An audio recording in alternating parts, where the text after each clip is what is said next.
देखिए, ये कार्यक्रम युवाओं के द्वारा आयोजित एक कार्यक्रम था। बहुत ही सुंदर और प्रेरणास्पद कार्यक्रम था। केवल शब्दों में नहीं कह रही हूँ, बल्कि ये करणीय जो कार्य थे इनके, हम कुछ बातों को कथनीय कहते हैं, कुछ बातों को करणीय कहते हैं, क्योंकि इसमें बच्चों ने जिन विषयों को उठाया, इन युवा कार्यकर्ताओं ने, वास्तव में प्रशंसनीय है।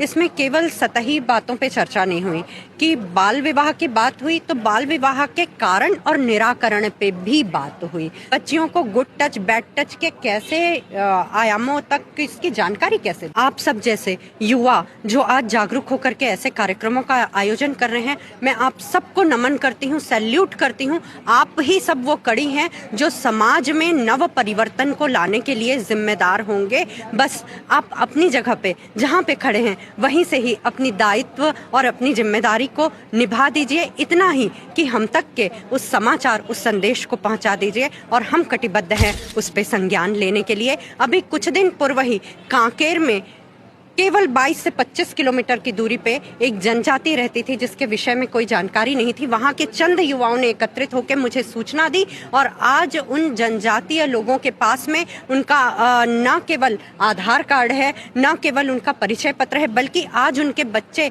शिक्षा ग्रहण करने स्कूलों की ओर जा रहे हैं। आज उनके पास उनका आयुष्मान कार्ड भी है। तो ये युवा जागरूकता है। निराश ना होइए, आप ही भारत का भविष्य हैं। लाइट फाउंडेशन जो है, इसका आयोजन किए थे चतुर्भुज फाउंडेशन के साथ मिल करके। और इसमें विकसित छत्तीसगढ़ में युवाओं का भागीदारी और युवा कैसे करें, इस पर था। बहुत अच्छा कार्यक्रम था।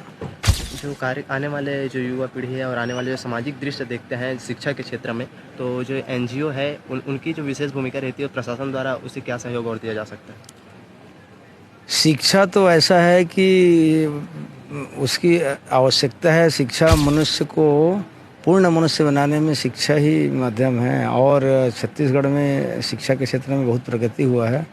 और जो स्वयंसेवी संस्था जो कार्य कर रही हैं, उसके लिए हमारी शुभकामनाएं हैं। बहुत अच्छा व्यक्तित्व विकास की दृष्टि में विशेषकर युवाओं को सही दिशा मिले, तो आज तक जो दुनिया में क्रांति हुआ है वो युवाओं के माध्यम से हुआ है। ऐसे युवाओं को सही दिशा देना आवश्यक है। कई प्रकार से आजकल जो समाज को तोड़ने की जो अपसंस्कृति चल रही है, उससे युवाओं को मुक्त कर और रचनात्मक निर्माण कार्य में लगाना, ये विशेष उद्देश्य था।